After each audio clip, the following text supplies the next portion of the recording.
Welcome back, Warlords. We've got another episode here for you. It's two-parter, so in our first part we talk about the latest 3.0 news snippets and rules bits from the melee phase and the post-game phase, and then secondly we go through the matchups and lists of the people attending our Coastal Cataclysm event in Tukli.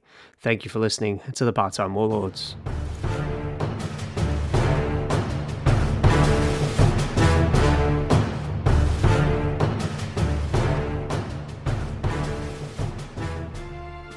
Alright, I feel like this one's going to need some editing as Riverside's not loving us, but I think we are recording.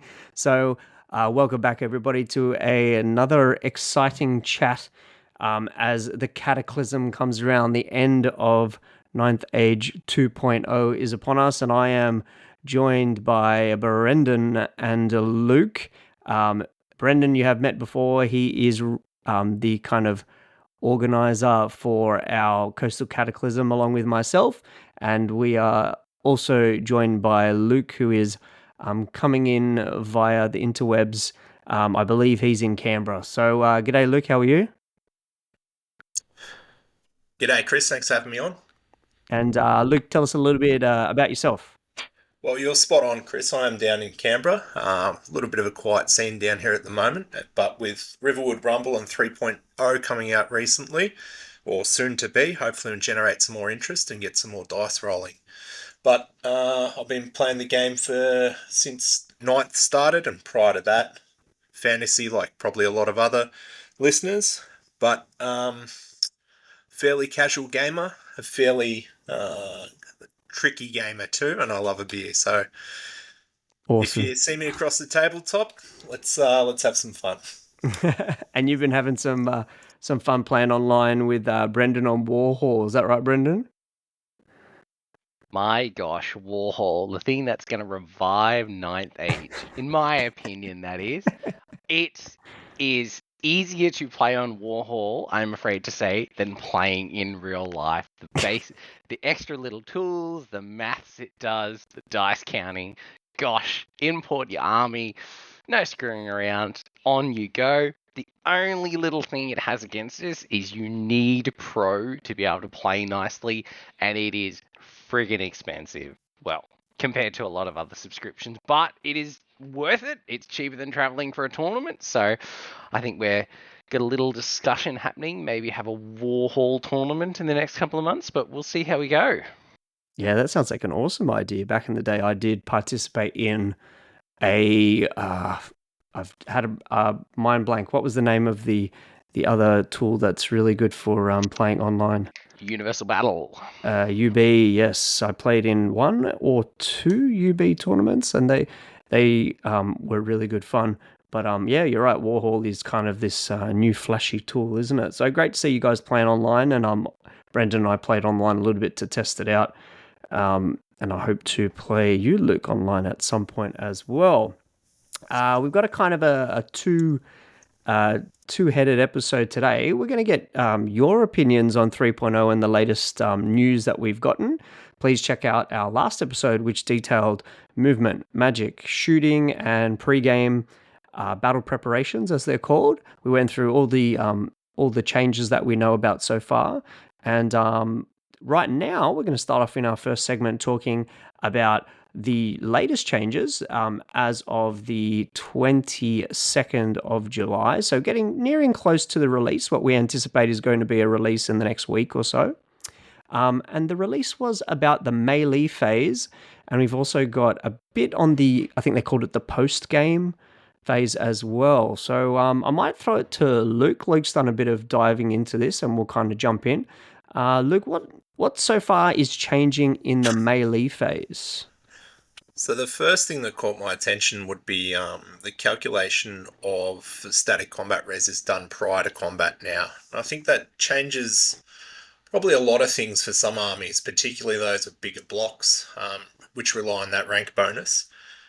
Break tests do have some changes, but we'll cover that in a bit. But firstly, static combat res is changed to calculate at the start.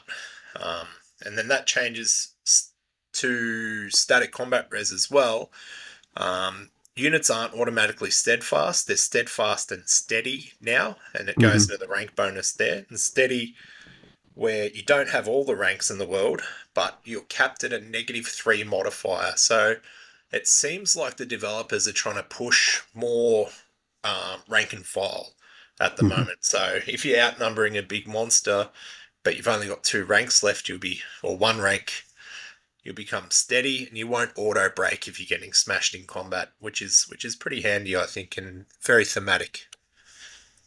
Yeah, it is, isn't it? The the I think I even completely missed that when when I watched the video and when I read some of the supporting stuff because I know that Luke, in our previous tournaments, you'd been playing a lot of goblins, and I mean goblins are going to love that, right? Before Thunderstorm comes down, they've still got a rank or two Yeah. um, of combat res there to help keep them steady or steadfast. Did you Well, guys see the changes? So this steadfast thing was tossed around a little while back, creating I think they called it a two-tier system. So basically, wanting to avoid this kind of, I mean, what would you call it? It was a bit of a rule from eighth ed where, your tar pits were just hanging around forever. And if you rolled well enough, they could literally hold on until there were 5 models left, which was pretty impressive. So we've had some development of that over the years. Um, and we're kind of getting these changes to ranks. Luke, what's changing with ranks? so ranks are now dependent on a couple of things, and that's I think they said the first that your first 5 models now come to a rank, and your rank bonus is capped at +4 instead of +3 now. So again, they're pushing for probably more models there, but there's when it comes to flanks and supporting attacks and ranks, there's also some intricacies with model height and how that Mm. works. Now, I So didn't they're catch it. taking they're taking the formula of rank and flank to another level completely, right? They're really emphasizing, hey, you get bonuses for ranks, and they're really buffing the advantages for flanking. Have you got the changes to flanking there, Luke? Flanking, not in front of me, but from what I understand, there's how they attack.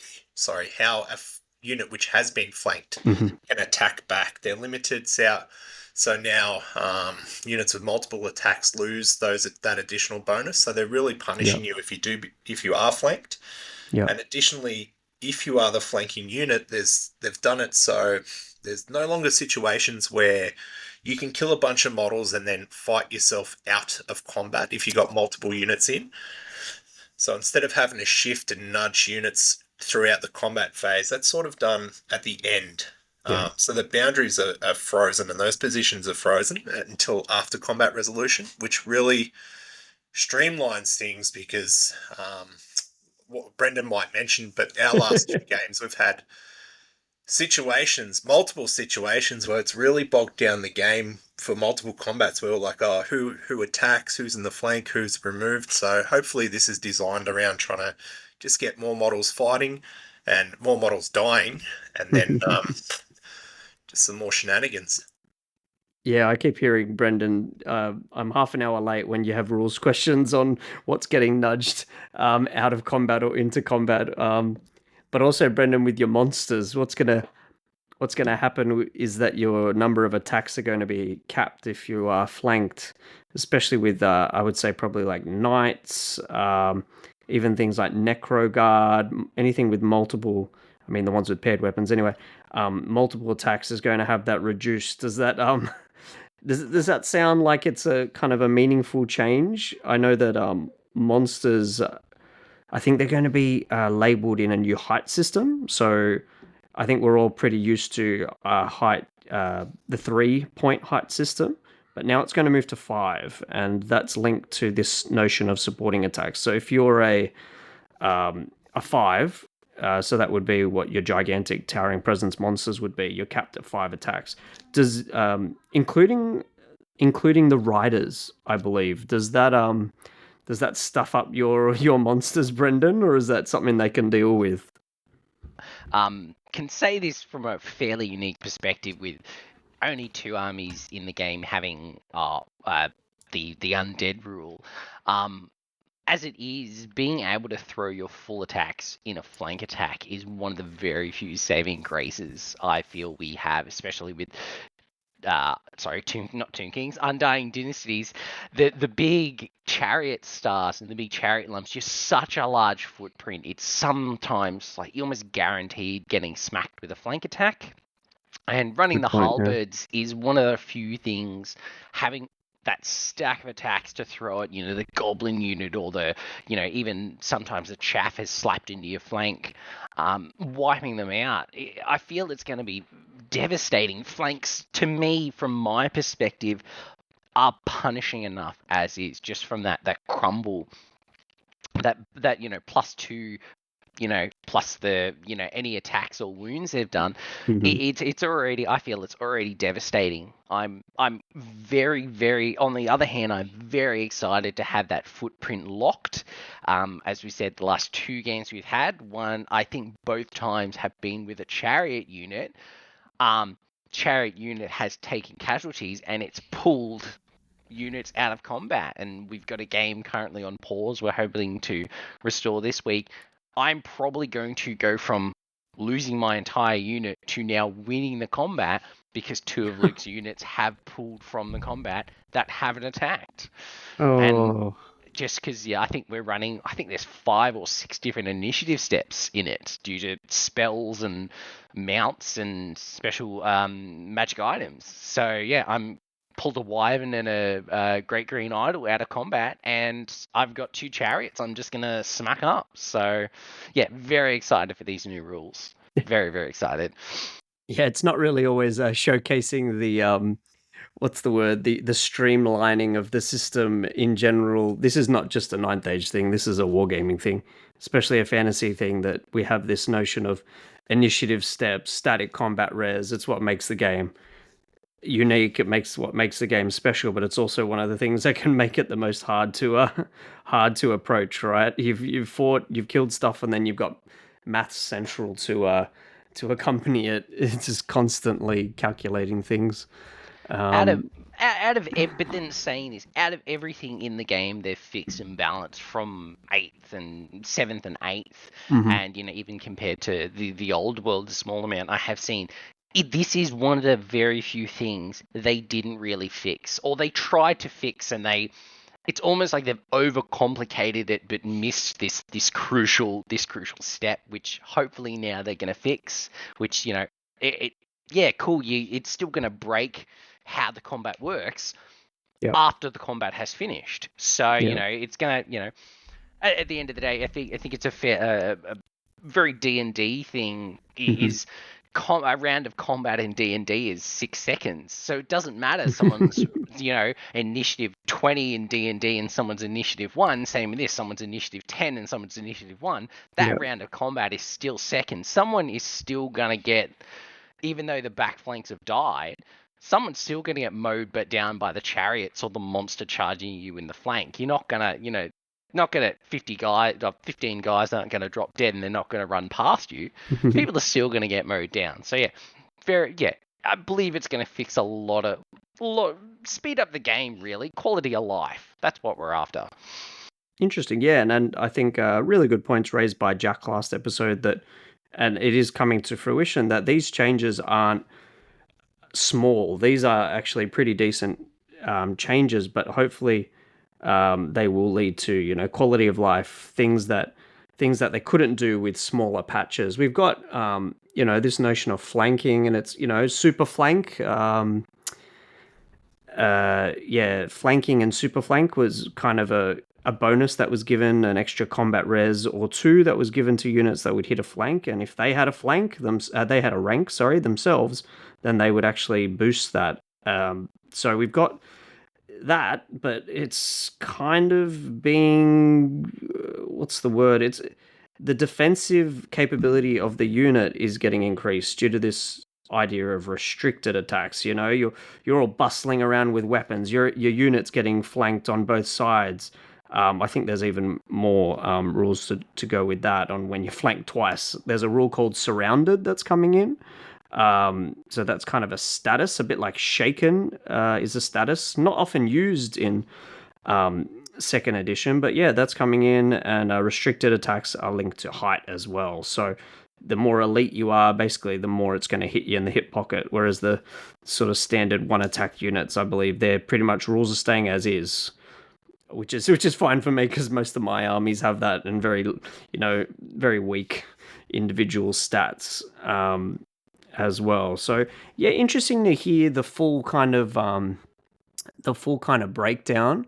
There is a lot to go into it. So really good to hear that they're addressing the anti-nudging, the sort of janky, odd things where units are dropping out of combat, especially when you kind of.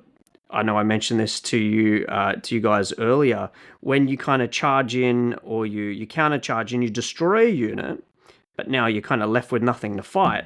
You are now going to get at least an extra combat res for destroying an enemy unit. So some of those single model units or chariots or just, even cowboys or, low HP units are going to be disincentivized from throwing themselves into any combat because they'll have an additional combat res point given away if they die. So any actual unit dies, extra combat res. So pretty cool. There is steady and steadfast, which we spoke about. I'm a bit confused and a bit kind of worried in a way about this neg 3 to your combat res, but I'm going to reserve judgment because I haven't really seen what the new courage rules are going to be at all. What are the actual stats? What are the actual special rules? How is leadership changing with those special rules as well? Most of the listeners would know I play Skaven and Orcs and Goblins, and now trying out vampire accounts, which obviously don't care about leadership as much. But I want to know what I'm rolling on leadership tests because I'm going to be losing a lot of combats as well. So fingers crossed. We have something to help us stay steady or to stay steadfast. Steadfast, I believe you need to have a set amount of ranks to have the old steadfast rule. So really actually be a cohesive unit. Whereas steady is, you've taken a few injuries. The guys are kind of shaking from side to side. Yeah, I think steadfast is now you need at least 4 ranks, and you need to outnumber the ranks of your opponent as opposed to just have more ranks essentially. So it's almost comfortable, isn't it? It's like you're really comfortable. You have to be quite deep, which will reward goblins and Skaven and stuff like that. There was one more thing here that was interesting. Fleeing. Something that, Luke, your gobbos are very proud of being able to do confidently. They get to... You roll fleas now before you determine if you're chasing. For break tests? For break tests, yeah. Yeah, so I think that's going to change a lot of elements of the game and how people do it. Instead of just going down to a 50-50 dice roll, people can make more defined decisions on what they want to do. And I think that goes hand in hand with the post-combat pivot and post-combat reform changes. Yeah, so what's changed there? Well, the post-combat pivot, if you win combat now, you can't charge in the following turn if you pivot. So you can't just punch through unit after unit, which is a little bit penalising. But at the same time, if you are beating smaller units and you do get an opportunity to see if you want to run them down, see if you want to stay in the same facing, or you want to actually reform correctly. So I think there's a couple of minor changes on paper there, which are going to make a big difference to the way people make decisions and how the game's played. Yeah. I wonder if I'm assuming Overrun is staying exactly the same. I haven't seen any changes to that. So positioning is even more so king. Yeah. Yeah. With Overrun, I think they just basically mentioned something loosely about ignoring other units, like what it was already. Yep. You can overrun, but if you can overrun without any problems. But if you pivot to change your facing, like you would, maybe clean up some chaff with a Death Star and then want to run on your following turn or whatever, there's some small changes there, which means you'll be stopped. Yeah. Yeah, that's a whole new element, isn't it? This You're only allowed to pivot. You're not allowed to reform, and you're not allowed to charge. It's going to make the game. Well, again, we are in beta. We've got to try it out. It's going to make the game completely different in some respects. I think it's a chance to exploit and expose, but Hmm. also at the same time you don't want to be throwing units away, Yeah. particularly with the changes to the post combat, the post game phase, which we'll touch on later. Yeah. Well, the combat res seems to be the main thing. This restricted attacks, steady and steadfast. I think we've pretty much hit all the points on that. So yeah, the post game. So a few changes here. I know, Brendan, you haven't had a chance to look at these, so we might just get your reaction. We have so Brendan, we will not. No longer will you lose points, or the enemy will no longer gain 200 points for killing your general or your BSB. So that's a bit of an interesting one. What's your What's your sort of first thoughts when you hear that? Not really concerned about the BSB. I think I've taken my BSB exactly once, and it was just the poor Tomb Harbinger throwing a unit of Tomb Guard, and it's like, oh, I could have just taken 2 units of Tomb Guard for the same price. So, don't think that. General dying is a regular occurrence for me. That would be, like, same thing. Losing your general, I feel, is punishment enough. Then again, dropping it completely, maybe reducing the amount, 200 or 100 maybe. Yeah. I still feel like popping a general is still, the score at the end of the battle is, it's how well you defeated them. It's, like how well you've broken the enemy's morale, and you've tactically won. And taking out an enemy general, in real life, in anything, is devastating. So, thematically and everything, like balance-wise, cool, could be fun. But it'd be interesting to see what it does. The one comment I will say is I'm so happy with the Ninth Age community. It is worlds away from the 40k and old world community. A rule comes out, or new editions coming out, and they sneak peek rules, and everyone's like, oh, it's going to do this, it's going to do this. It's like, please be quiet and play some games before you cast all these judgments. Stop putting this stop judging before it. You put yourself in this frame of mind, and it seems on the forum and in the pages and everything, there's very little of that. We are waiting, and we're just excited for the new rules. We're excited for the update, which is so refreshing. Yeah, it's probably the biggest thing that's happened in Ninth Age in like a good 4 years, I'd say. Probably the biggest thing since its 2.0 release, but even then 2.0 was a very gradual sort of release as well. So yeah, great to see that. I am on the forum a little bit, and this week I was going through and having a look at all the army sneak peeks. So a bit of a plug to jump on the Ninth Age Facebook page, and there are some spoilers for each of the armies as well. We won't go into those because there's quite a lot of different ones, and they kind of vary in their scope. Yeah, no, I might as well just spoil one of them now. Luke, there's very simply, the Orc and Goblin one is a reveal that you can carry an item that will turn your character into a troll, essentially. Not an internet troll, like an actual troll. So you get a 40 mil base, and you get some regen and things like that as well. So I think they kind of, again, that's something that came out of Old World, was the troll hide armor. I'm pretty sure there was troll hide armor in Old World, so they've kind of ported it over, but taken it to the next step, which is, hey, you actually are on a 40 by 40. So get your troll hags out and get your cool models, goblins on palanquins and things like that. That sounds like something interesting to you, Luke? Yes, please. Who doesn't want a regenerating goblin lord? I mean, Grom, he's on point go there. Grom. Yeah. Love Grom.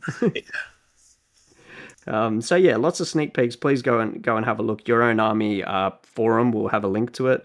And as I said, some are bigger than others. Like there's whole reworks. I know elves are getting entire reworks of their stat line and of their lightning reflexes, which is fascinating, but we'll get into that in another episode. The one that we were alluding to, I was kind of leading to, was the post-battle phase. We've lost the 200 VPs or BPs for General and for BSB, but there is now, instead of a 20-point system, we're shifting to a 14-point system. Now, this is, again, someone will know more than me about this, but basically there's 14-point system now. But still we're retaining the 3 points for secondary. However, the secondary can be split up depending on what kind of play you are doing. You're going to do primary objectives and secondary objectives. So basically you might think of it as like a major objective and a minor objective. That's actually still worth 3 points. So killing stuff is still important, but it's going to be a little bit harder to get points simply from killing things because you're not going to have this 20 nils sort of scope. It's going to be, from what I can tell, it's the same. You know, you get a 7-7 as the equivalent to a 10-10. But the 3 points for the secondaries is going to push more towards objective play and make it much more important, a little bit more, maybe even a bit more thematic now that I think about it, because killing everything is not going to get you that 17-3 or that 20-0. It's going to take the secondary help as well. Anything else there, Luke, in the post-battle sort of phase? Yeah, just to touch on that secondary objective, Brendan said about before the importance of like decapitating the enemy general and throwing their head across the field.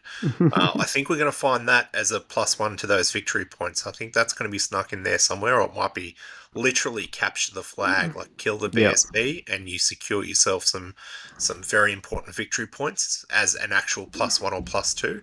Instead of, you get 100, which goes to your total tally, which may or may not get you over the line. I have a feeling they're going to be a little bit more defined. Yeah, that sounds good. Yeah, absolutely. Yeah, because the 200 victory points battle points kind of gets lost in the shuffle a little bit at times, doesn't it? It's kind of just like everything died. Count it up to 4,900 and then subtract from it, right? Which is something we're 3,900 in the games that we've been playing. But yeah, good point. They absolutely would be integrating that. And really exciting to see what are these army-specific or scenario-specific objectives that are going to be popping up as well. Lots of scope for scenario reworking and how to get your points linked in with that as well. All right, so that's pretty much the extent of it. Again, please, everyone go and hop onto the YouTube, the Ninth Age YouTube channel, and you get the Quirky Fugan videos where he takes you through all these sorts of things. They're only a few minutes each. And then follow along on the forum for the full release. And we will be playing some test games very soon, but it will not be this weekend. Brendan, what have we got coming up on Saturday? Coastal Cataclysm at Canton. Love some alliteration. Kicking off at 9 a.m. We'll be there a little bit earlier. Bar opens from 10, so how many have we got? 7 people. Totally bringing around 8, shots 7. At 10 a.m. We'll see if they all rock up. Oh, please, 8, even number. Everyone can play. We won't have to do some sneaky shuffling. Let's do some shots at 10 a.m. Don't shoot me. It's going to be a great day. Really, really good fusion restaurant on site. Please do note, if you are a member, there is a 20% discount on all food and some drinks. And as we stated in our tournament details, your entry fee can, if you wish, include a membership to the club. It gives you access to now 12 venues across New South Wales, from Coffs Harbour to somewhere southwest of Canberra. Can't remember where it is. And there's a club in Goulburn. So very, very excited. The club is run by a great group of people. The staff there are fantastic and absolutely love having us there. Really good venue, and yeah, looking forward to rolling some dice and smashing some dollies together. So let's go. Awesome. Yeah, of course we missed you on the last one due to illness, so we're great. It'd be great to go up and see you and all the things you've been working on. I know you've been hobbying away as well.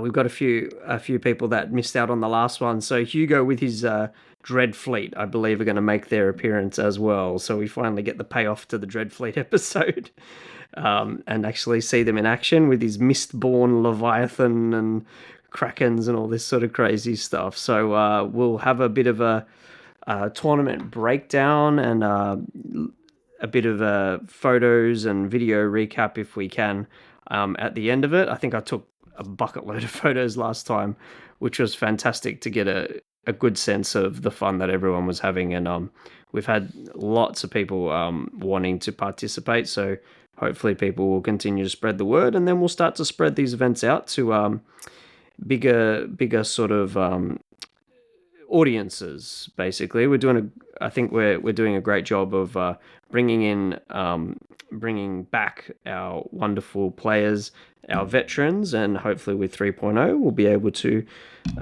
further encourage people to come out and play. But I'm really loving these really smaller one-dayers, and I think I'm getting a lot of positive feedback about that as well, Brendan. So thanks again for helping with the location, and we're all set to I've got my box ready to go. I've got models on my table right now that I'm eagerly painting away as we speak to try and get them in shape to go. So fingers crossed I've got most of them done, but they're a bit tricky when you're converting a bunch of stuff and converting and working out color schemes. It's taken me a bit longer than I would have hoped. So Luke, you're also going to help us out. We're going to preview the armies that are going down, and I believe we are also going to announce the matchups. So if you are going and you're listening, here you go. You get the double whammy. We're going to go through lists that have been submitted, and we're also going to reveal the matchups. So for now, just because we've got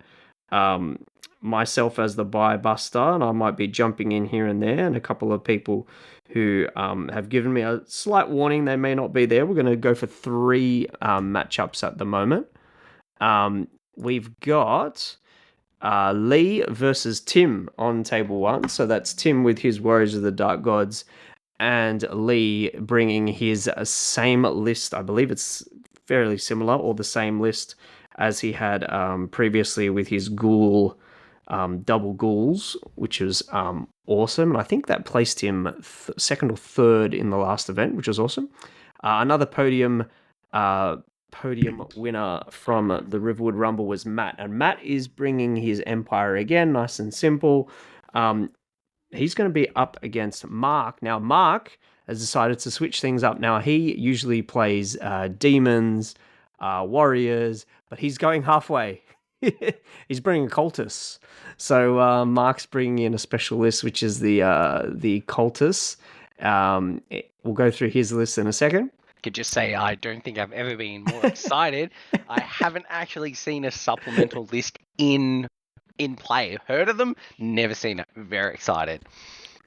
Awesome. Yeah, we're getting them. They're becoming pretty popular, the supplemental lists, which is, again, for people who have no idea what we're talking about, these are the kind of community-made or fan-made lists that get kind of approved by the Ninth Age team, and they're able to be used in tournaments. Most Australian tournaments allow you to use them. So especially if you're a fan of kind of some of the old Dogs of War type of mercenary kind of lists, there's definitely a lot of influences from those that have gone into these, as well as some of the old White Dwarf custom lists. I'm trying to think, like Kislev, how Kislev started out.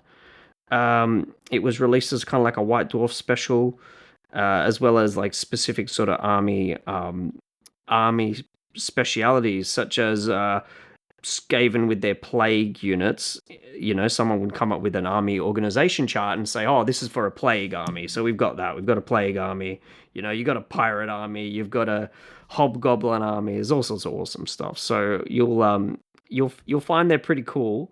They're not OP or anything. So if anything, they're kind of more on the tame side so that they don't break balance, Brendan. So yeah, that'll be fun to play. Speaking of... Yeah, The go. only thing that almost made me defect to the old world is they brought back the old giants list from the old white Yeah. dwarfs, and you can just play like 7 bone giants in the old world tournament. Gets the gears going. Love it so much. Maybe one day we'll have it in Ninth Age, but we'll see what happens. You got the giant supplement. I know that people were making use of the giant supplement. No, So every definitely should. army can take a different type of giant, which is pretty sick. Love me a scarab giant. Scarab giant. I can't remember. Do you remember, Luke? Who had a? Someone had another giant. It was the dwarves. It was Tim's dwarves. You remember his stunty giants? Yeah, I actually fought both those giants and did okay. I think they're Yeah. those dwarf giants. Oh, Slayer giants. Yeah, Sorry. they have the Seeker rule, so not only do they hit really hard, and when you wound them, they hit you again, and then they get more attacks, and then they hit you again, and then they just like to fight those big guys. Yeah. Yeah. The first release of that giant supplement was a little broken. I think the Infernal Dwarves had a Citizen Giant with a 2-up armor, heavy cover distracting. I really wanted to build an army around 2 of them, and then they patched it about a month later. Yeah. As I said, they're definitely going on the more fluffy side of things, just in case they break balance, right? Pretty important. Especially if you want to have it for a fun tournament and, a bit of a... I think those sort of things started off as like April Fool's jokes, and then they were like, nah, let's do it. Honestly, thought that's what it was to begin with. What did they say? The D4? Out of season April Fool's joke? Yeah. So, lots of supplements there, especially to have a go at before 2.0 shuts up shop, because it will take a little bit of time to update these supplements to 3.0 ready rules. So let's go through it. Let's have a quick look at the last matchup was Hugo with his Dread Elves / Dreadfleet, and they're going to be playing Brendan with his one and only Undying Dynasties, who are defending the deserts. And then I'm going to be the Buy-Buster. So I might jump in somewhere if we need a helping hand.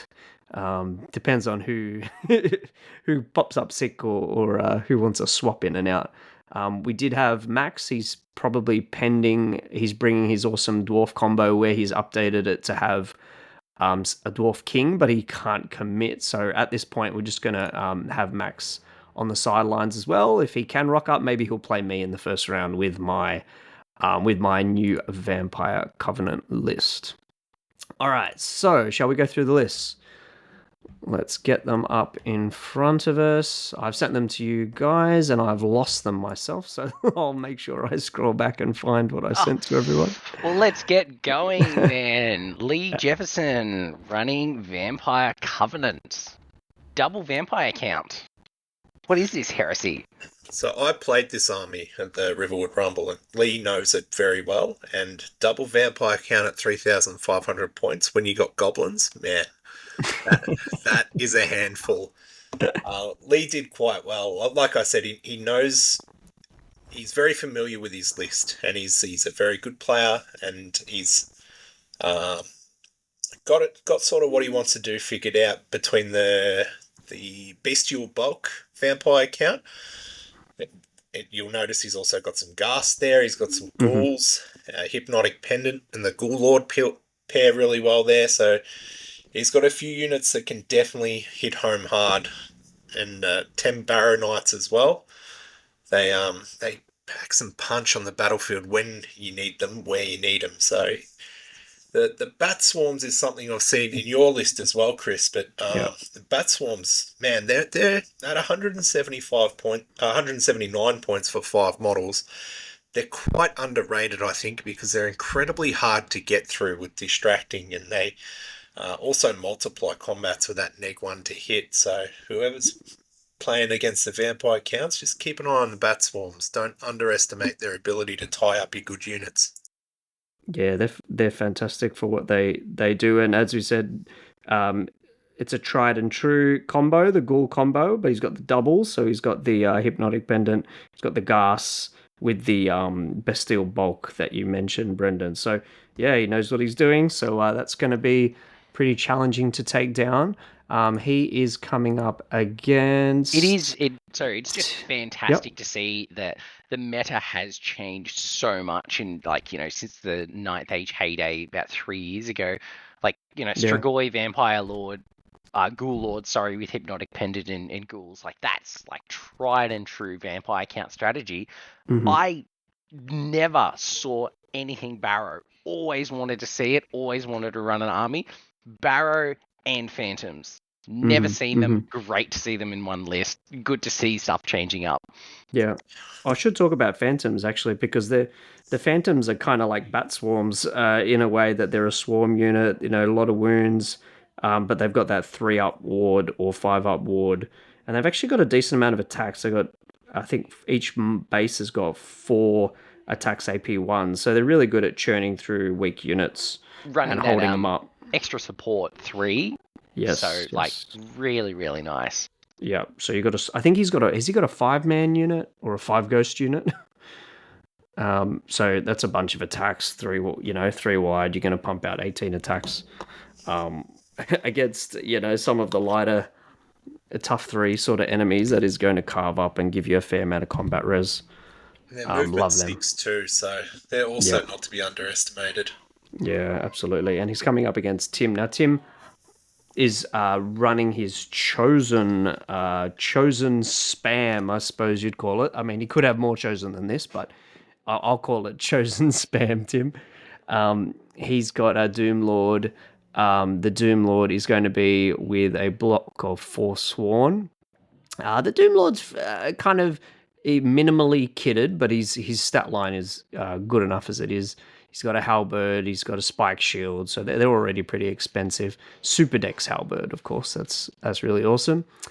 He does have Sorcerer. Sorcerer is just going to have, the backup kit. He's going to have 3 spells.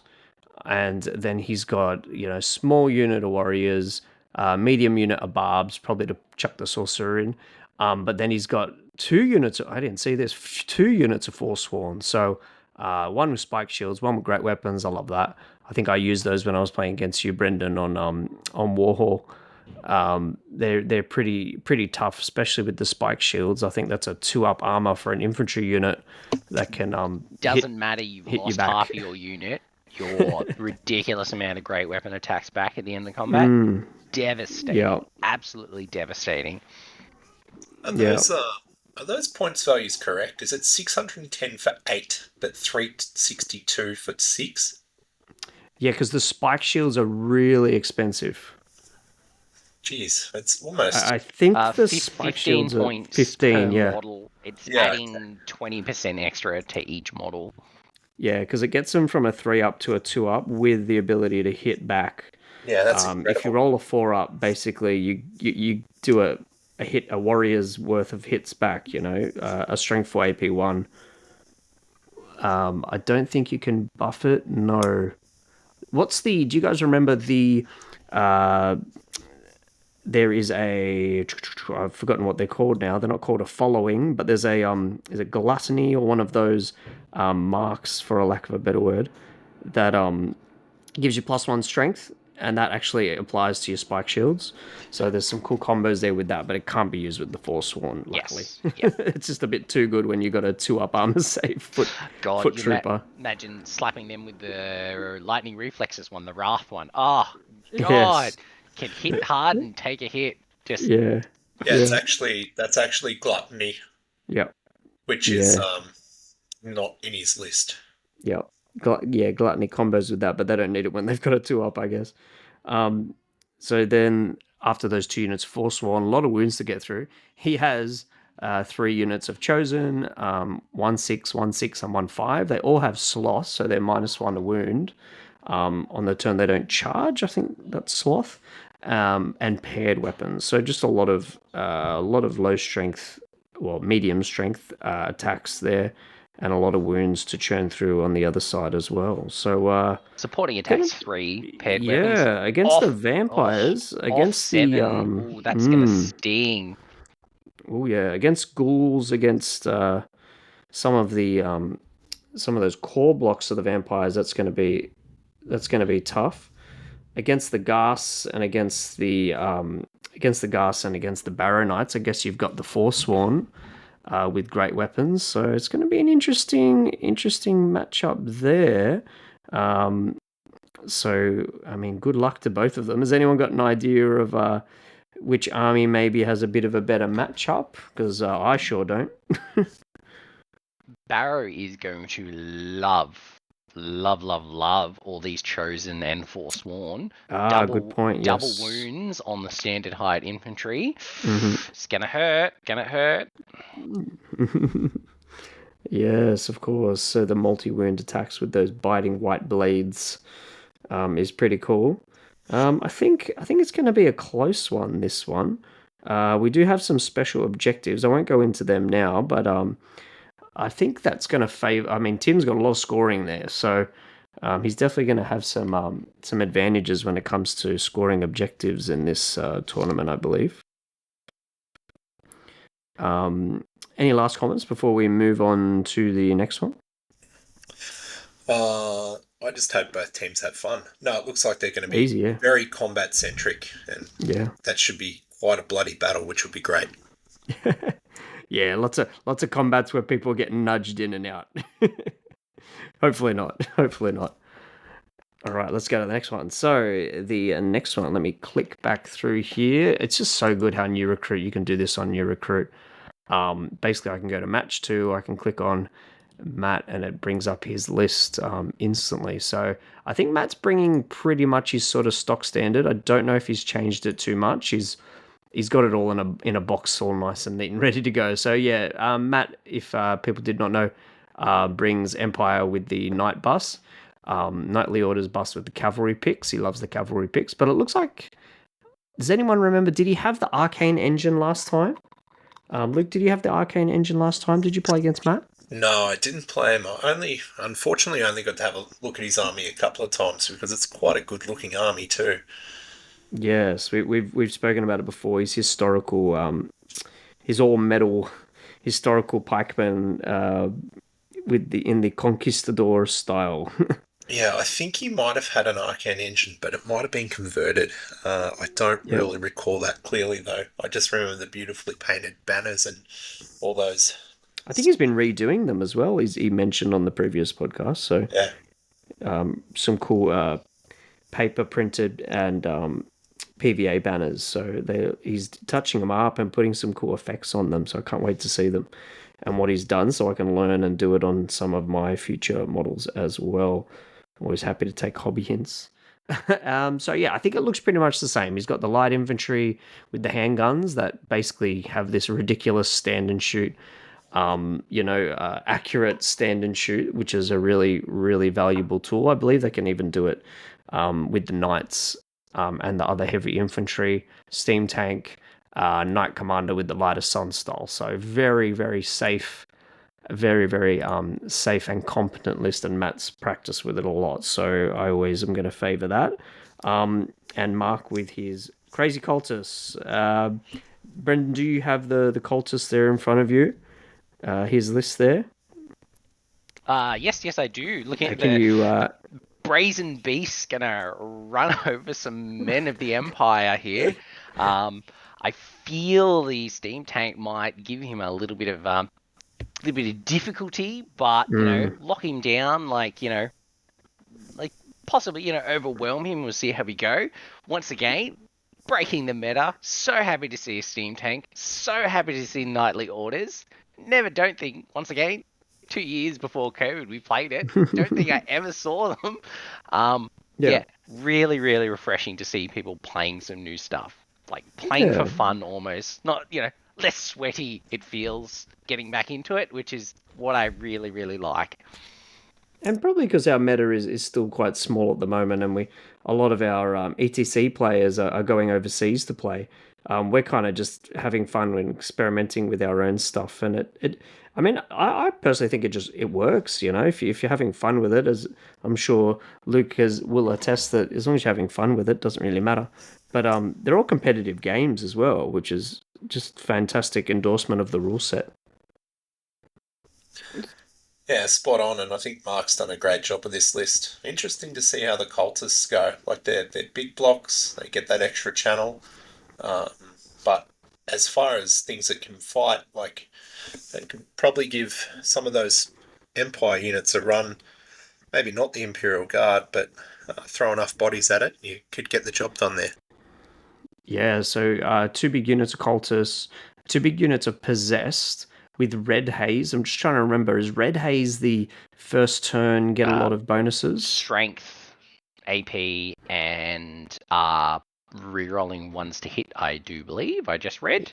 So In the first round of combat? In the first round of combat. So absolutely. So you don't have to have charged, or 2 secs, and I will. No, you don't need to charge. Interesting. It's +1 strength, +1 AP, but each of its close combat attacks with a natural to hit roll of 1 is distributed onto the attacking model's health pool. So it's not even in first round of combat, it is just a permanent buff. So yeah, you are wanting to take some bodies there. I guess, again, that's a super cool rule and something that would be fun to play with and, just going to be great to see out there. Yeah, I know Mark's going to have a lot of fun with that. Also be Good on him, he's coming with the right spirit. Going to be very interesting to see how. So we look at the last time this list was up, the book was updated was 2022. So other army books that have had both love and a bit of hate over the past couple of years, but more balancing compared to the army that hasn't really had many changes. So it's going to be really interesting to see how it runs. Yeah, and we mentioned that it's kind of a combo between warriors and the demons. It's kind of like the halfway point as well. And I think we've got, just as we finish that matchup there, we've got Matt joining us. So we're going to welcome him in. He's fresh off baby duty. He's put baby to sleep. So he's cast hypnosis on the child, and he is here to join us. So, Matt, feel free to say hi if you've got your mic ready. G'day, guys. How you going? So good. And so good to have you on. We just finished talking about the second matchup. We're going to move on to the third. Your matchup, in fact, against the cultists. Have you played against cultists at all before? And if not, what are you looking forward to? I am coming into this absolutely blind, so you guys not are blind talking... drunk. That'll be later. Speak for yourself. Speak for Mark. I know Mark will. So we're doing pairings, are we? Oh, yeah. So you're up against Mark with his cultists, round 1. Okay, so we get a rematch against Mark, which is great. Oh, awesome. I have absolutely no idea what cultists do, but I assume they're like... Are they like barbarian? I think Luke, you had a bit more info on it. Yeah, so the cultists themselves are fairly straightforward. They're off defense 2, strength res 3, but they also the abyssal conduit, which they get, that allows them to channel and demonic summon. So that's some interesting tricks there, which I love tricks. But importantly, they've got devastating charge and battle focus too. So that's something cool. I think they're a cheap core unit. He's got a lot of them. They come in at 105 points at 15 to start, and then they're 3 points each. So he stacked them up nicely. And as far as rule of cool goes, these are certainly up there. That's it. They get bonus points for being cool. Who knows? They might also be in contention for best presented. Nice. So yeah, it's kind of like a mix of demons and warriors, Matt. So you've got brazen beasts in there, but then you've also got, as Luke just mentioned, you've got these kind of crazy humans that are raving lunatics summoning demons everywhere. I think that there was succubi. Yeah, there's some succubi in there. If you said def off too, I'm more than happy to hit things on 3s. Humans hitting on 3s. It's very rare that humans hitting on 3s, so I'll take it. Fantastic. But Mark and I had a great game for our first game in that last tournament, so I'm looking forward to it. He's just going to come in with the confusion strategies. It's like, I've got a bunch of new and strange models to confuse you with. Maybe that's what he's thinking. Yeah, look, knowing Mark, both of us will know just about the same about his army as both of us, which is nothing. So we'll go in, go in blind together or come out the other side and see what happens. Oh, I can't wait. I'm going to take lots of photos of this one. Can I just note great. with So, that cultist list, we're looking at channel 4. So Nice. that channel 4 is one of my favourite things to do with UD, because with a lot of the spell cards, it does really funny things. It gives you really, really good magic phases. So could, that and run his Wicker Man, flaming attack flammable guy. It's going to be a really interesting match. Keep our eye out on. Yeah. Let's move on to the last one. Let's go on to the last matchup for now. So we've got Hugo and we've got yourself, Brendan. Now I'm just going to jump in here and double check. Hugo the cat. He has decided to go with his regular Dread Elves. He hasn't decided to go with his Corsair pirate Dread Elves, so he's automatically going to lose points for that. There's so much hype, and I was looking forward to seeing just how these play. Yeah. Now he's backed off like that. Don't worry, I'll have a chat with him and I'll get him to resubmit. I played actually a game a week or two ago against that army, and it absolutely thrashed the shit out of me. So this is his pirate army, or this army pirates. that he's using? And and he's like, this is a dude who gets better things if there's water. And I was like, okay, well, there's not a lot of water on the table, but then they ate me anyway. And he's like, oh, that's a dragon. I was like, oh, that's a fucking dragon. Oh my god. Well, maybe he's done the right thing by just going back to basics then. Maybe it is a bit maybe it's a bit broken. But we can have a chat. We'll see what he's got. I think he had to borrow models to do the list anyway. So what he's bringing is his Dread Elf list with one character who is not the general, apparently, Hugo. Another point deducted. The Temple Exarch with the Seal of the Republic. So I think that's just gets him a good armor save. Dragon Staff. So he's got a bit of a general that does everything, casts, fights, and gives a decent leadership buff. Then he's got probably in a block of spearmen. He's got some Shadow Riders, Corsairs, but he's got a big unit of Obsidian Guard. Sorry, that's probably where the Exarch goes. He's got a Thunder Pack, so a lot of 4, whatever they are. They're lizards that they ride into battle, or they push into battle, I think. He's got the Warlock Acolytes with their Wizard Enclave to back him up, so that will be a minimum of 4 spells with a Dragon Staff. I think that makes it 5. He's also got 10 Black Cloaks, so he's got a fairly large unit of sneaky crossbow blokes there, plus a Hydra and a Mistborn Leviathan, so he's definitely going for shenanigans with the Mistborn Leviathan in there, so he's carried over something from the other list as well. So a bit of an interesting one. Knowing Hugo knows exactly how to use it. But yeah, a mixture of everything. He doesn't have any double ups there at all. Have you played against? I probably have played against this a little while ago. Matt, have you played against this type of list before? Or like specifically, no. But I could. Can you remind me what the Thunder Pack do? No idea. They're kind of like this mini chariots, from what I remember. They've got a bunch of devastating charge. That's all I really remember.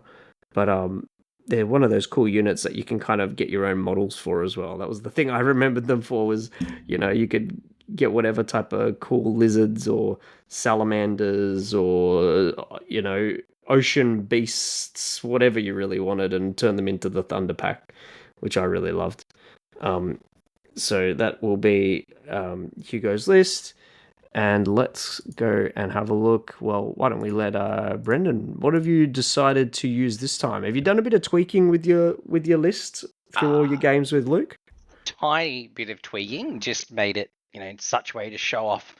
If you ask Nick how, I was the slow play king, allegedly, from Castle 2021, and I've had 3 years to perfect slow playing. So, you ready, Hugo? Like, turn 2 is all we're gonna get to. Just watch it, and I'll make it believable. I'll drag everything. No, I jest, mate. I jest. However, you are gonna have to contend with a 24-inch commanding presence It is my current favourite thing to do in UD. Played one game with Luke, not having that, and hated life. Absolutely hated life. Having 2 units in the army Or that can unlife, yeah, either way. unlife, yeah, take your pick. Only having the Dread Sphinx and my Cataphracts that could march and just chaff that couldn't do anything. Yeah, absolutely hated life. Second game we had last week,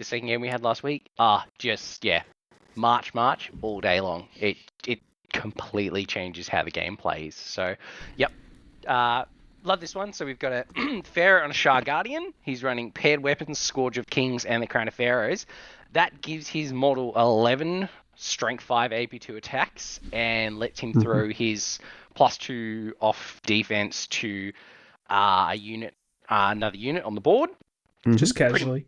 Just casually, Casual 11 attacks. It's all good. It doesn't matter, Matt. It doesn't matter. He's still got squished by my Hellpit Abomination. So Oh my 40k. God, our test game down in Sylvania. Here I am, so confident with my Pharaoh, running in, does nothing against the tough 7, gets slapped with tough strength. Tough five. Sorry, tough 5.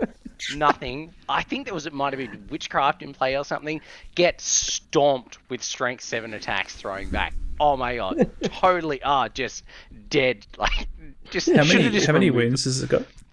So it has 7 wounds, and Okay. But its gimmick is it takes half multi-wound attacks, half multi-wound damage. So it's the mini Sphinx. That was one of the silliest things I've ever done. Sort of didn't. It's going to redeem itself. It's going to redeem Let's itself go. if it hasn't already through your practice games. Just calculating whether or not the Knight Commander can 1 round him, but he can't. He can 2 round him, not 1 round. Come on. We'll get you back. We're good. We got this. And remember, if we're 1v1ing, the Scourge of Kings, the 35-point weapon that gives your character 7 attacks and rerolls to wounds in combat. I like that weapon. It feels really broken, but has been untouched through all the balance changes. Tomb Architect running on the Snake, light armor, paired weapon Hero's Heart, giving him a handful of strength 5s again. And the little gimmick we've got here, Crown of Autocracy. Thank you to the 9th Age Forum. Run that in a little unit of Cataphracts. You have an autonomous little bunker that runs around with 3 up, 5 up, smacking things with poison and lethal strike. And their monstrous cab. So we get some stomps as well. Good little unit. I think the last 3 times I played with it, or 2 times, MVP.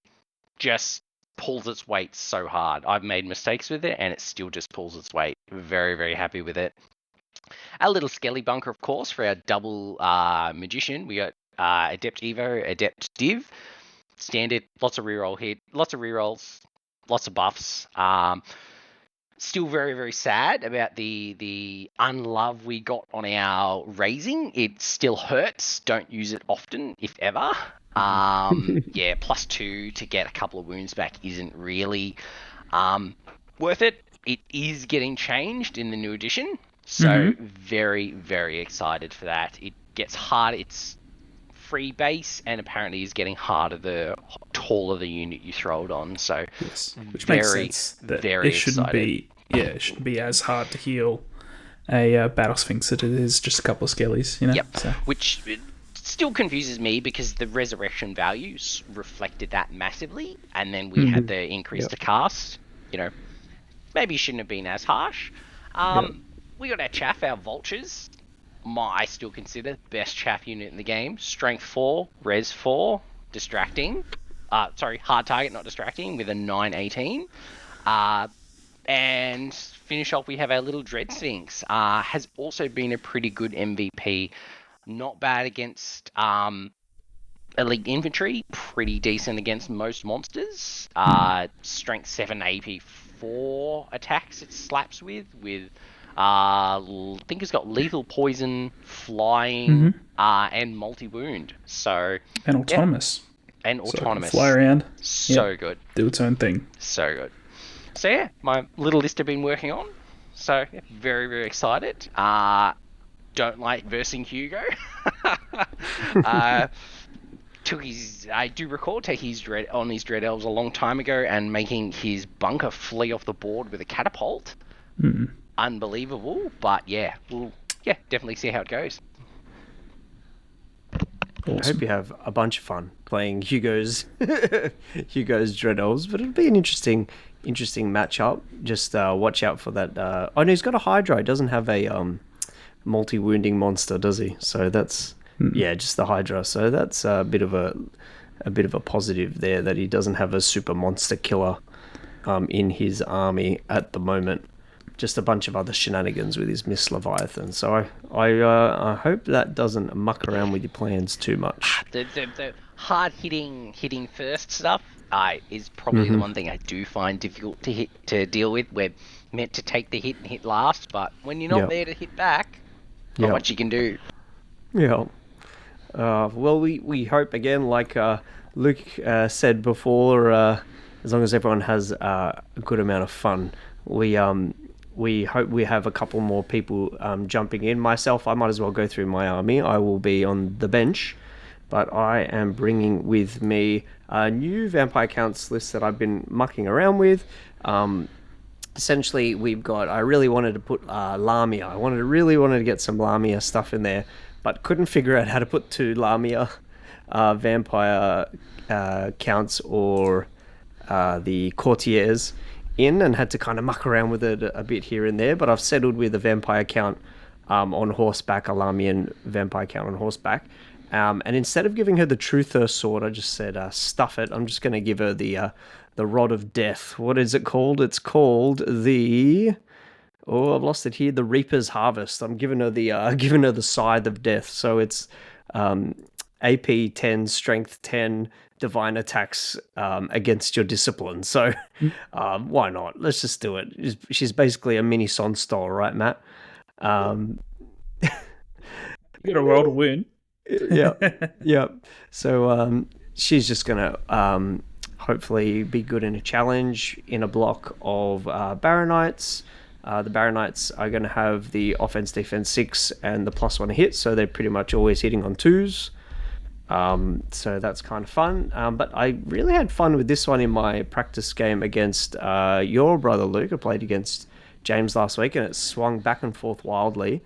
Because we were kind of in some ways a bit of a mirror matchup. He brought along his Bretts, and he had a Hippogriff Lord who was kind of a on the charge absolute annihilator. So I brought a Vampire Courtier on a Monstrous Revenant with Monster Hunter. So basically his Griffin Lord charged in, and then the Vampire Courtier, who is a Sangreal, so that's like a Blood Dragon Vampire, with Death Cheater, so he's got a 2-up, 4-up, so it's pretty cool. But he just charges in and does 4 wounds to his Griffin with his Monster Hunter rule, which gives him multi-wounds too against anything with Towering Presence. So that was awesome.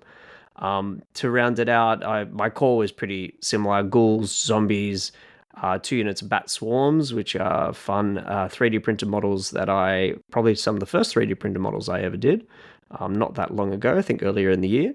They're so tiny. They are really tiny Bat Swarms. Backed up by some Phantom Hosts, some Spectral Hunters with the magical champion to give me a few more spells. I did have to sacrifice a spell or 2 on the count to get that Reaper's Harvest item in, along with a stock standard 5 Vampire Knight block, who are strength 7 on the charge, lots of attacks. So very straightforward sort of list. Nothing too sneaky about that. Easy to pick up and play. To jump into the fray. So Point it out fingers again. crossed. Sorry, I'll point it out again. I'm really excited. Lamia with Commandment and Vampire Knights are like 2 of my favorite rules in this entire game. In the same list, I'm very excited. Yeah, Commandment's really cool. I really wanted to get it in somewhere, even if it was, on a really crappy unit, but I figured I'll try and put it on the best unit I can. Which unfortunately is the Baronites, which are not that fantastic, but I think they're getting some love in the next update as well. So again, I'll plug it one more time. Get onto the forum, get onto the website, have a look at what's coming up for your favorite army. and go over those changes that we mentioned at the start of the episode. So, Matt, we went over all the 3.0 updates for this week as well. Awesome. So some really interesting stuff there as well, which I'm sure we'll chat about with you off air. But we're getting close to, we've just jumped over the hour mark. So thank you again to everyone who's coming to Cataclysm. Thank you to everyone who came to Rumble, everyone who's been listening. I think we might throw it over to Matt for our final little plug I just absolutely cannot wait for your event, Matt. You can have the floor for the last few minutes. Yeah, because this one's the one that if someone does drop out, you're not the one who gets to drop out. So you're definitely going to go for all 5 games, mate. We'll make sure it happens. So the 31st of August and the 1st of September, we've got a little shindig at my place. So the bubby and the missus, they're going overseas with her parents. So I was like, let's do a 2-day tournament because I have a nice big, large living room that can, conservatively fit about 8 tables. So we can do 16-player tournament, which would be awesome. And it's going to be over 2 days, 5 games. At this stage, it's looking like we'll probably be doing 2nd edition. Mm-hmm. Just so because you will be the Cataclysm then. Yes, just because the Cataclysm keeps getting pushed back. There'll be a Cataclysm, but we're like the last hurrah. Yeah. So operating on the Mayan calendar just keeps changing. So if we it's looking most likely that we will have to do 2nd edition. So if that is the case, we'll do 5 games, but we'll do it at 4,500 points. Yep. Because we don't really have a time limit to kick, the venue's open all night, so that last 3rd game, if you want to go till the next day, by all means. Maybe go. Mark will. You can't slow play Brendan if you've got all day. So we'll and something as well that I was thinking, I'm definitely going to do it. I'll call it out on the stream, so I have to do it. Is that obviously we don't have any costs for the venue itself. So, but what we will do is obviously there'll be prize support and whatnot going out, but we'll do lunch and beverages. So we'll get pizza probably both days, and we'll get a selection of alcoholic beverages to fill up the fridge, so everyone can come and have a cheeky drink. We'll keep a couple of non-alcoholic beverages. I know, because Chris, I know you're not a big beer man. Thank you so much. That's right. So if there's something that you like, let us know. That goes out to everyone else. If you have a particular beverage of choice, send me a message and we'll make sure we have the fridge stocked with it, unless it's something really weird, and then you're probably just gonna have to BYO. That'll be it. It's gonna look like it's gonna be a great couple of days, and we're gonna have fun.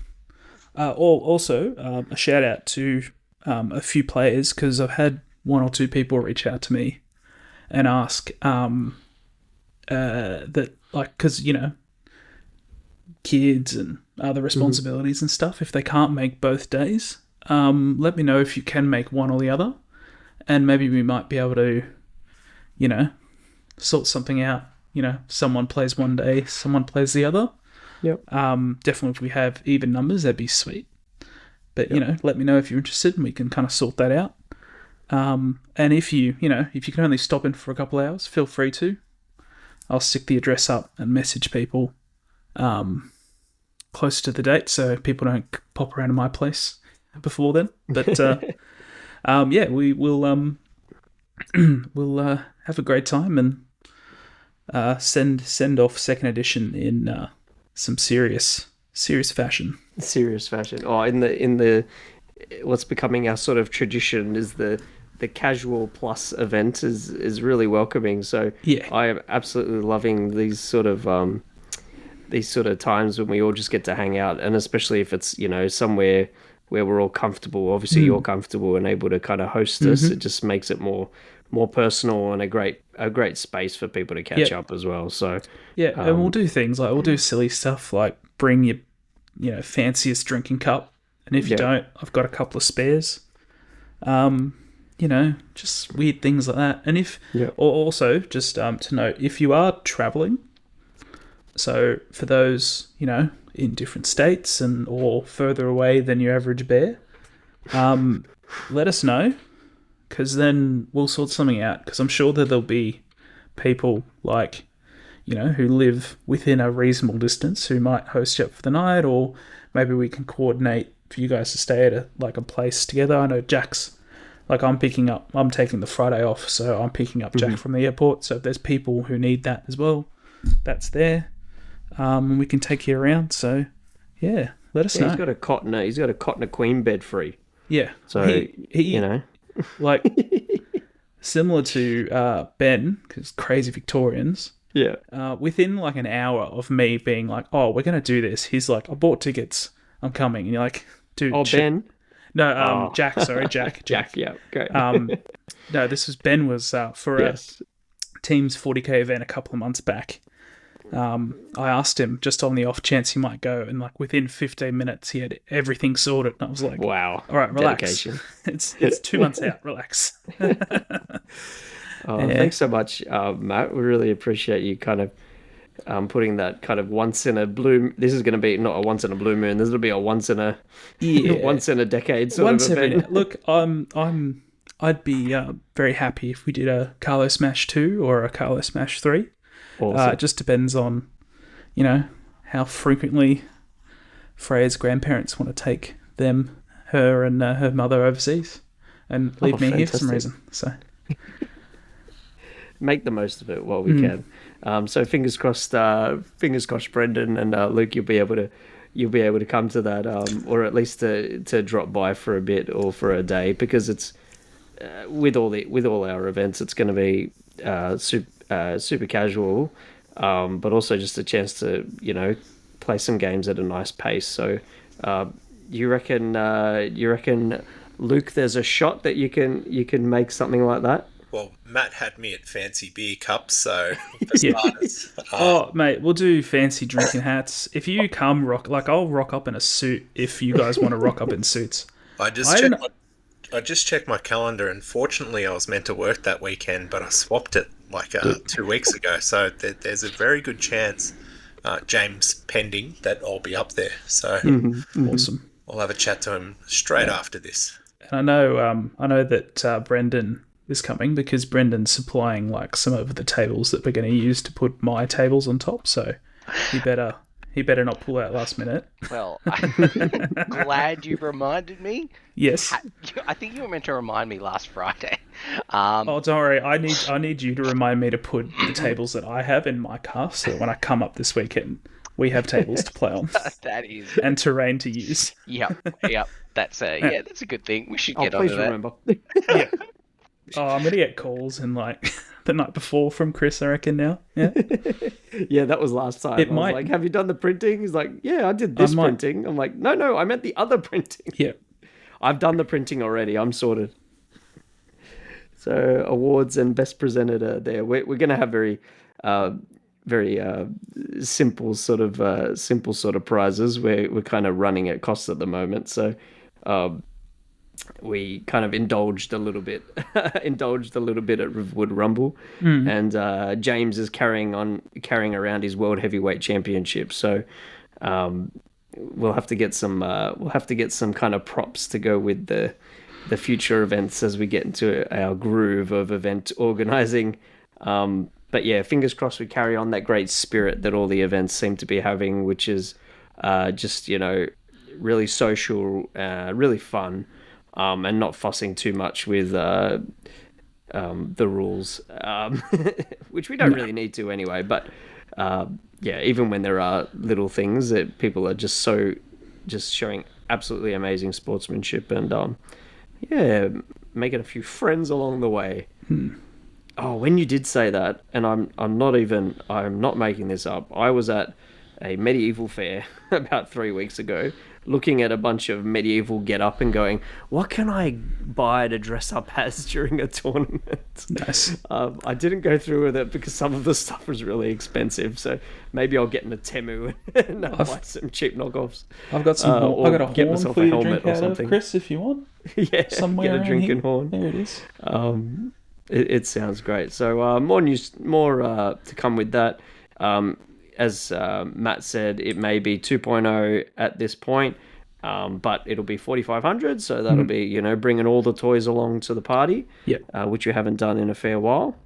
Like an 80% chance. Like if it does get released, if third edition does get released, I said in the event by the 5th of August, if if it hadn't been released by then, we'll definitely commit to doing second. But if, say, third miraculously comes out, which it might not, but, it does, we'll definitely play third, but it'll be a smaller points. Like, we'll probably do, I think, like 3,500 or maybe even 3K. 3K, yeah. With, like, relaxed turns and, just to ease everyone into it. Yeah. Because there's a lot of changes, as I assume you guys talked about earlier, because I've been reading up today and there's a lot of things changing, so... Yeah, much more than I kind of anticipated. So it's really going to be a bit of a paradigm shift as well. So we'll say a goodbye to our mates up the coast and down south. And thank you, Luke, for joining us. And hope to play you online or see you at the Carlo Smash. Thanks for having me. And I'll probably see you in Warhol before I get back up there first. But yeah, we'll get some dice rolling. Good on you, mate. And Brendan, thanks again, and we look forward to seeing you up there at the club, and I'll hopefully get to join up with the club as well and spend some time, have some dinner there and stuff. So thanks again, mate, for taking the initiative to organise up a Tukli for Coastal Cataclysm, and thank you again, Brendan. No problem at all. Thank you, Chris. Behalf of everyone who's getting back into this, thank you for putting the fire under us, and we know you do put a fair chunk of time out to organise this for. This was meant to be my tournament, and I sort of flailed a little bit, and you've stepped in and propped me up, and I've just provided the venue, and you organised it. So yeah, thank you very much from everyone. Appreciate it. Thank you so much, and yeah, thanks to Matt. Thanks to Matt for organising tables and helping with tables, especially. I'll bring up my box of terrain. I've been eagerly painting up more big feature terrain pieces, so I've got a couple more to add on to the tables this time. I've got to finish the dwarf house, but I've done a kind of a ruined temple thing. So yeah, it's great. It's giving me hobby inspiration. So nice. I probably should have been painting models instead of terrain, but I ended up doing terrain. Nice. So again, thanks, and thank you, Matt, for jumping on, and happy reading up all those spoilers on the forum. Lots of interesting stuff. We spoke about the troll trousers, so not the troll trousers, but the I think they're I've forgotten what it's called now. The old goblin troll thing. Yes. That makes them a bigger base, and you can put them in trolls essentially. I think. Yeah, no, that's cool. We should all come along with our troll hide trousers. That should be our dress up for your event. You have to pay the troll toll though. Yes, the troll toll. That rule gives me the vibe like a Goblins fan was looking at the Strigoi rule and I want that, give me, and they've got their fingers in and been able to bring it over. Yeah. Next trolls will have hatred and stuff like that. Don't get them started. They'll have every rule known to man. All right, so that's pretty much going to be it from us. Thank you so much, everyone, for listening. Please check out Facebook. Please check out everything that we're putting up, and get in touch if you'd like to come along to any of the events. So good night all.